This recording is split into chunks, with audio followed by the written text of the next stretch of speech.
지난주에 우리가 슬기로운 추석 생활을 보내기 위해서 함께 말씀을 나눴습니다. 그 말씀을 마음에 기억하고 추석 명절을 우리 보낸 성도들 가운데 또 하나님의 크신 은혜가 함께하기를 주님의 이름으로 축복드립니다. 오늘은 슬기로운 신앙생활입니다. 우리가 믿음을 가지고 하나님을 믿고 교회 안에서 신앙생활을 할 때 어떻게 하면 슬기롭게 신앙생활을 할 수 있을까 하는 마음에 오늘 말씀을 준비하였습니다. 미국의 한 미술가가 전시회에 나이아가라 폭포 그림을 제출하였습니다. 그 그림에는 엄청난 양의 물이 아래로 떨어지는 그러한 모습을 그렸던 그림입니다. 그리고 그 그림의 제목을 이렇게 붙였습니다. 더 많은 물이 밀려오고 있음. 지금 떨어지는 나이아가라의 폭포의 물이 굉장히 많이 떨어지고 있지만 그 뒤에도 더 큰 물들이 계속해서 밀려오고 있다라는 것을 이야기하는 그러한 그림이었습니다. 저는 이 그림을 보면서 하나님의 은혜가 이와 같다라는 생각을 하게 되었습니다. 지금 우리가 살면서 받았던 하나님의 은혜가 굉장히 많이 있습니다. 그리고 지금 현재 받고 있는 하나님의 은혜도 굉장히 많이 있습니다. 그런데 앞으로 하나님께서 주실 은혜가 지금까지 주셨던 은혜보다 또 지금 우리에게 베풀어 주시는 그 은혜보다 더 많은 은혜를 우리를 위해 예비해 두시고 있다라는 사실입니다. 우리 울산 충성교회도 하나님께서 지금까지 베풀어 주셨던 은혜보다 또 지금 우리들에게 베풀어 주시는 은혜보다 앞으로 주실 은혜가 더 큼을 믿습니다. 그 은혜를 기억하며 하나님을 찬양하며 예배하는 우리 성도들 되시기를 주님의 이름으로 축복드립니다. 우리를 하나님의 사랑으로 불러주셨습니다. 그리고 은혜를 넘치도록 하나님께서 우리에게 은혜를 베풀어 주셨습니다. 그리고 우리는 그 은혜를 깨닫고 살아가는 사람들입니다. 그래서 우리의 삶에는 항상 생동감이 넘치고 우리는 행복한 믿음 생활을 하게 되는 것입니다. 바울이 일평생 동안 능력이 있는 삶을 살 수 있었던 것은 그가 하나님의 은혜를 깨달았기 때문입니다. 그래서 오늘 읽었던 14절 말씀에 보면 바울이 이렇게 고백하고 있습니다. 우리 주의 은혜가 그리스도 예수 안에 있는 믿음과 사랑과 함께 넘치도록 풍성하였다라고 고백합니다. 바울이 예수님으로부터 받은 은혜, 믿음, 사랑이 넘치도록 풍성했다라는 것입니다. 하나님은 바울에게 사명을 주셨습니다. 그리고 그 사명을 감당할 수 있는 능력과 은혜를 주셨습니다. 마찬가지로 우리들에게도 하나님께서 직분을 맡겨주시고 그리스도인으로서 불러주시고 사명을 감당하도록 하나님께서 맡겨주셨습니다. 그리고 그 사명을 감당할 수 있는 은혜와 은총을 우리들에게 허락해 주셨습니다. 일만 맡기신 게 아니라 그 일을 감당하고 그 일을 잘 할 수 있는 능력도 허락하셨다라는 것입니다. 다윗이 골리앗을 만났을 때 하나님께서는 골리앗을 이길 수 있는 힘을 다윗에게 주었습니다. 엘리야가 아하방을 만날 때 아하방과 그 모든 선지자들을 이길 수 있는 능력을 엘리야에게 허락해 주셨습니다. 다니엘이 사자 앞에 설 때 하나님께서는 다니엘에게 사자도 이길 수 있는 힘을 허락해 주셨습니다. 마찬가지로 하나님과 함께하는 우리 성도들에게 이 세상을 이길 힘과 또 하나님께서 맡겨주신 그러한 일들을 감당할 수 있는 능력과 은혜를 허락해 주실 줄로 믿습니다. 그 은혜를 받고 믿음 생활하는 것이 바로 우리의 신앙생활이 되기를 주님의 이름으로 축복드립니다. 때로는 우리는 신앙생활을 하면서 힘들고 어려울 때도 있습니다. 때로는 상처받을 때도 있습니다. 때로는 떠나고 싶을 때도 있습니다. 그러나 그럴 때마다 슬기롭게 이겨내는 신앙생활을 한다면 하나님께서 더 큰 은혜를 주시고 하나님의 더 큰 축복을 받는 우리 모든 성도들이 될 줄로 믿습니다. 그렇다면 슬기로운 신앙생활을 하기 위해서 우리가 어떠한 것을 가져야 되는지 오늘 함께 살펴보도록 하겠습니다. 처음, 슬기로운 생활을 하기 위해서 우리가 가져야 될 것은 바로 충성하는 그러한 마음입니다. 직분자에게 가장 먼저 필요한 것은 바로 충성스러운 자세입니다. 오늘 본문 12절 말씀 우리 같이 한번 보겠습니다. 말씀 PPT 띄워주세요. 네, 12절 말씀입니다. 네, 같이 읽겠습니다. 나를 능하게 하신 그리스도 예수 우리 주께 내가 감사함은 나를 충성되이 여겨 내게 직분을 맡기심이니. 아멘. 하나님께서 사도 바울에게 직분을 맡기신 이유는 그를 충성되이 여겼기 때문입니다. 그래서 교회 일을 할 때는 능력이 많은 것도 도움이 되고 좋기는 하지만 그것이 가장 중요한 것이 아닙니다. 가장 중요한 것은 바로 충성되는 마음입니다. 충성되는 자세가 있고 마음이 있다면 능력이 조금 부족해도 괜찮습니다. 왜냐하면 우리 하나님은 능력이 많으신 분이시기 때문에 능력이 없는 그 사람을 통하여, 약한 그 사람을 통하여 하나님은 일하시기 때문입니다. 우리가 봉사를 열심히 해도 오히려 봉사를 할 때 원망을 들을 때도 있습니다. 그래도 포기하지 말아야 합니다. 원망을 들어도 봉사를 포기하지 않고 끝까지 충성하면 결국에는 이기게 됩니다. 힘들 때 포기하는 것보다 쉬운 방법은 없습니다. 직장을 다니다가도 힘들면 사직서 내고 포기하면 편합니다. 그런데 유익을 얻고 이득이 되는 것은 없습니다. 그 유혹을 이겨야지 끝까지 승리할 수 있는 것입니다. 예수님도 우리를 위해 십자가를 지셨습니다.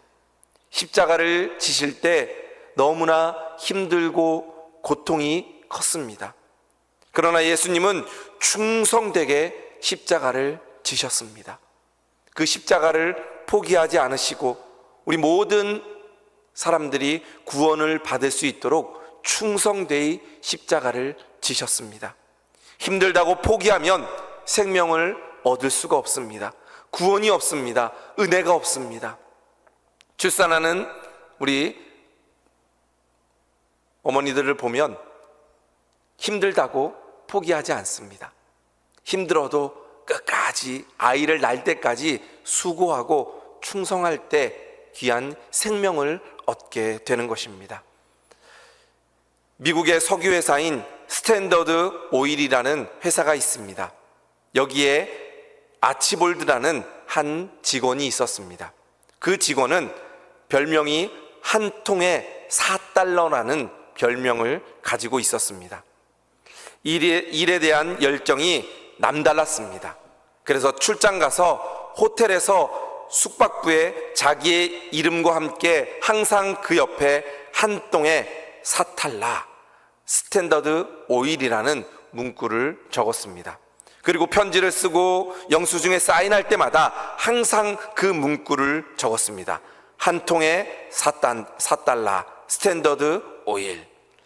많은 동료들이 그 문구를 적을 때마다 무슨 의미가 있냐고 쓸데없는 행동하지 말라고 그를 야단쳤습니다. 그러나 그는 그것을 포기하지 않았습니다. 그러던 어느 날 캘리포니아에 출장을 가게 되었습니다.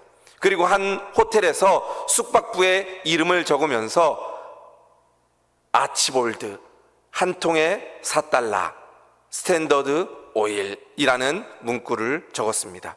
묵묵히 보고 있던 한 남자가 질문합니다. 스탠더드 석유회사에 근무하십니까? 네, 저는 그 회사에 근무합니다. 그런데 왜 이런 사인을 하게 되는 것입니까? 라고 물어봤습니다. 그러자 저는 이 회사를 자랑스럽게 생각합니다. 그리고 이것을 보는 사람마다 스탠더드 오일 회사를 기억하고 기름이 필요할 때 거기에서 기름을 사게 될 것이고, 그 입소문이 퍼지면 우리 회사가 더 잘 되기를 생각하면서 항상 그 글을 적고 있습니다 합니다. 그리고 몇 달 뒤에 그 스탠더드 오일 회사의 회장이 그 아치볼드를 불렀습니다. 그리고 아치볼드는 그 회장실에 들어갑니다. 그러자 그 얼굴을 보고, 회장의 얼굴을 보고 아치볼드는 깜짝 놀랍니다. 왜냐하면 몇 달 전에 만났던 그 호텔에서 만났던 남자가 바로 그 스탠더드 오일 회장이었던 록펠러였기 때문입니다. 그러면서 이 아치볼드를 록펠러가 옆에다 두고 귀하게 일을 시켰습니다. 그리고 결국에는 충성되이 일했던 아치볼드는 록펠러의 뒤를 이어서 이 스탠더드 오일 회사의 회장이 되었습니다. 자랑스럽게 회사를 생각하며 회사를 위해 어떻게 충성할까 생각하며 항상 스탠더드 회사, 그리고 한 통에 4달러라는 별명을 가지고 살았던 아치볼드는 충성되이 회사에 봉사함으로 큰 은혜를 받게 되었습니다. 하나님께서 우리들에게 귀한 사명을 맡겨주셨습니다. 저는 울산 충성교회 담임 목사로, 또 어떤 분들은 울산 충성교회 장로로, 안수집사로, 권사로, 집사로, 성도로 불러주셨습니다. 그래서 우리는 하나님께 감사하며 우리가 슬기롭게 신앙생활하기 위해서는 충성하는 그러한 길이 우리에게 있습니다. 하나님께서는 우리들에게 은혜를 허락해 주셨습니다. 그러므로 우리가 하나님께 해야 될 일은 충성입니다. 오늘도 하나님을 믿으며 살아가는 우리 성도들 가운데 충성되이 하나님 위에 살아가는 우리 성도들 되시기를 주님의 이름으로 축복드립니다. 두 번째, 우리가 슬기롭게 신앙생활을 하는 것은 겸손해야 합니다. 오늘 읽은 말씀 13절 말씀 우리 같이 보겠습니다. 내가 전에는 비방자요 박해자요 폭행자였으나 도리어 긍휼을 입은 것은 내가 믿지 아니할 때 알지 못하고 행하였음이라. 아멘. 사도 바울이 13절 말씀에 보면 내가 그전에는 비방자고 박해자고 폭행자였다, 죄인이었다 라고 이야기합니다. 그런데 하나님의 긍휼을 입었다 고백합니다. 죄인이었는데 하나님의 긍휼함을 입어서 이제는 내가 그리스도인으로 살아간다 고백하는 것입니다. 그리고 15절 후반부부터 보면 이렇게 고백합니다. 믿보다 모든 사람이 받을 만한 이 말이여, 그리스도 예수께서 죄인을 구원하시려고 세상에 임하셨다 하였도다. 죄인 중에 내가 괴순이라. 죄인 중에 내가 괴순이라 고백하고 있습니다. 옛날에 괴수였다, 죄인이었다 고백하지 않고 지금 내가 죄인이고 죄인 중에 괴수다라고 현재형으로 이야기하고 있습니다. 죄인됨의 문제가 믿기 전에 과거의 문제가 아니라 지금도 죄인이라는 것입니다. 그래서 하나님의 일을 할 때도 죄인이라는 마음으로, 겸손한 마음으로 하나님의 일을 하게 되는 것입니다. 사도 바울은 능력이 많은 사람이었습니다. 가는 곳마다 병든 자를 고치고 죽은 자를 살리고 하나님의 복음을 널리 전한 그러한 하나님의 사도였습니다. 그런데 사도가 고백하기를 나는 죄인 중에 괴수다 라고 고백합니다. 그러니 더 겸손하게 신앙생활을 하고 하나님의 일을 하게 되는 것입니다. 우리 성도님들도 겸손하게 신앙생활하며 하나님의 일을 하는 우리 성도들 되시기를 주님의 이름으로 축복드립니다. 저는 목회하면서 신앙생활을 잘하는 성도들을 볼 때마다 느끼는 점이 하나가 있습니다. 그것은 뭐냐면 믿음이 좋은 사람일수록 더 겸손하다라는 것을 느끼게 됩니다. 그리고 겸손한 사람일수록 죄가 더 많다고 고백한다는 것을 보게 되었습니다. 신앙생활을 잘하고 믿음이 좋으면 죄가 더 없을 것 같은데, 죄를 더 회개하고 고백할 것이 없을 거라고 생각하는데, 믿음 생활을 더 잘하고 기도를 더 많이 할수록, 또 봉사를 더 많이 할수록 저는 죄인입니다, 저는 아무것도 아닙니다, 더 겸손한 것을 보게 됩니다. 목회자들도 마찬가지입니다. 우리가 아는 목사님들도 능력이 많으면 많을수록, 하나님의 더 큰 일을 하면 할수록 더 겸손한 것을 보게 됩니다. 그러나 오히려 능력이 없는, 오히려 하나님의 귀하게 쓰임받지 못하는 목회자들을 보면 더 교만한 것을 보게 됩니다. 우리 성도님들 더 겸손한 그러한 믿음의 사람들 되기를 주님의 이름으로 축복드립니다. 하나님이 나를 사용하셨습니다. 나는 죄인입니다. 겸손한 것이 하나님께서 우리를 사용하는 그러한 모습입니다. 어떤 한 목사님이 계셨습니다. 이 목사님은 설교도 잘하고 많은 사람들에게 칭찬받고 덕이 많은 그러한 목사님이었습니다. 누가 봐도 정말 귀한 목사님이고 정말 법 없이도 또 하나님과 함께하는 그러한 목사님이었습니다. 그래서 이 목사님에게 한 천사가 왔습니다. 그리고 그 천사가 목사님에게 은혜를 주려고 이렇게 이야기합니다. 앞으로 목사님이 기도하기만 하면 무슨 병이나 또 죽은 자도 살릴 수 있는 그러한 권세를 드리려고 합니다. 그러자 그 목사님이 아닙니다, 저는 그 은혜를 받을 수 없습니다, 대답합니다. 그러자 많은 목사님들이 원하는 그러한 은혜를, 권세를 왜 원하지 않느냐고 천사가 물어봅니다.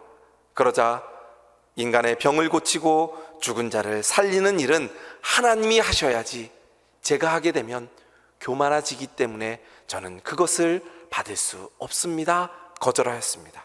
그러자 천사가 다시 묻습니다. 그렇다면 목사님이 설교할 때마다 많은 성도들이 회개하고 새 사람이 되는 권세를 드리겠습니다.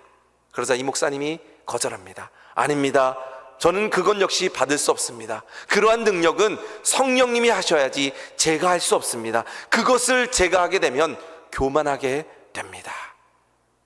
그렇다면 당신은 무엇을 원하십니까? 그때 이 목사님이 이야기하기를, 저는 한 가지 은혜를 원합니다. 이 세상에서 또 교회를 섬기며 선을 행하되 또 능력을 행하되 자랑하지 않고 다른 사람도 내가 하는 것을 알지 못하는 그러한 은혜를 원합니다. 내가 선행을 하고 내가 하나님을 위해 일하고 내가 많은 사람들에게 능력을 베풀지만 그것으로 인하여 교만하지 않고 내가 했다는 것을 다른 사람이 모르는 것을 원한다라고 고백하였습니다. 그것이 바로 겸손입니다. 우리 성도들이 해야 될 일입니다. 내가 교회 일을 하며 내가 하나님의 일을 하며 내가 이만큼 했습니다, 내가 이렇게 했습니다 라고 자랑하는 것은 교만입니다. 하나님은 겸손한 자를 사용하십니다. 또 교회는 겸손한 사람들이 모인 곳이 교회가 되어야 합니다. 높임을 받을 분은 바로 하나님 한 분밖에 없습니다.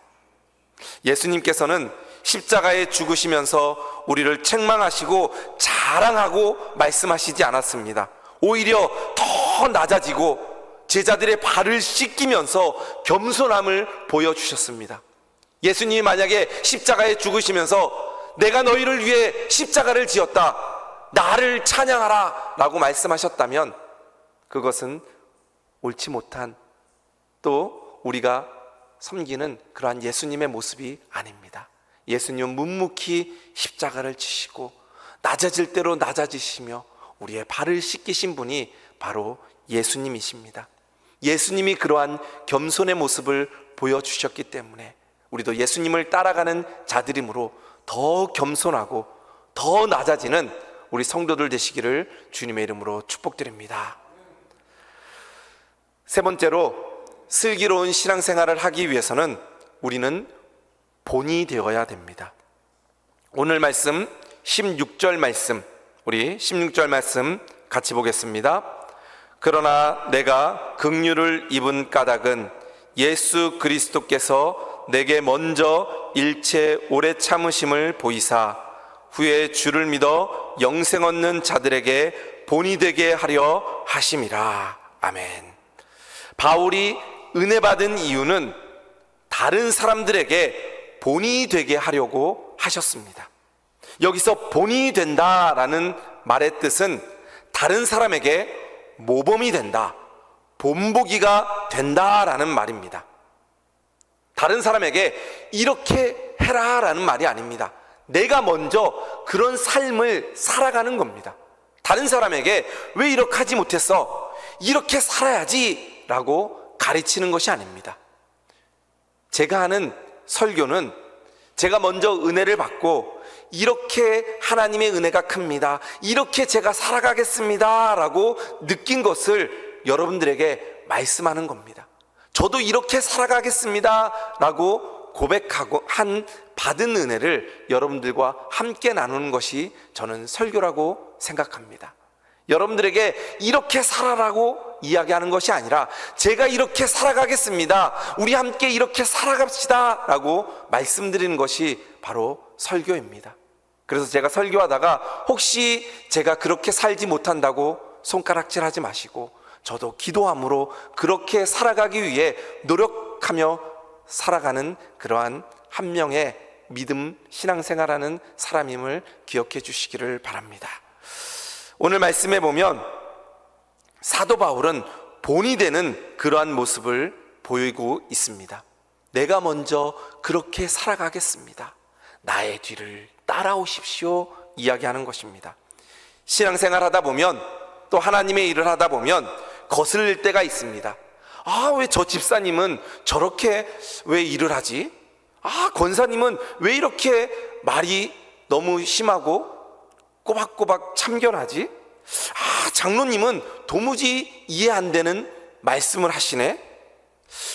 목사님의 설교가, 목사님의 행동이 때로는 거슬릴 때도 있네? 라고 생각을 하게 됩니다. 그러면 교회 가기가 싫어집니다.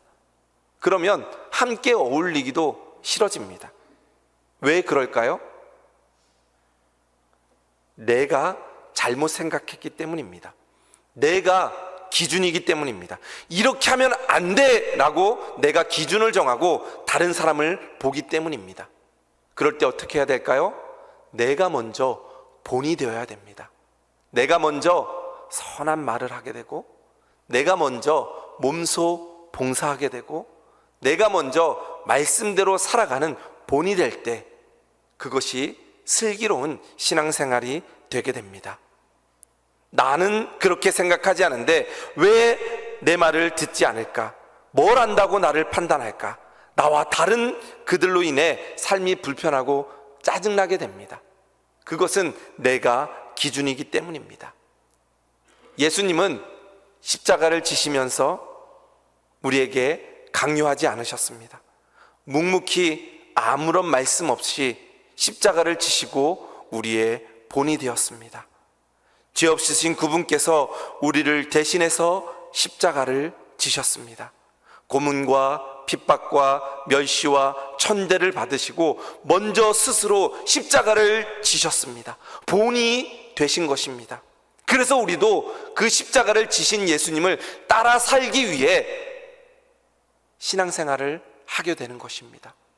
우리들에게 예수님은 십자가를 지지 않으시고 너희가 먼저 십자가를 지어라 라고 말씀하시지 않으셨습니다.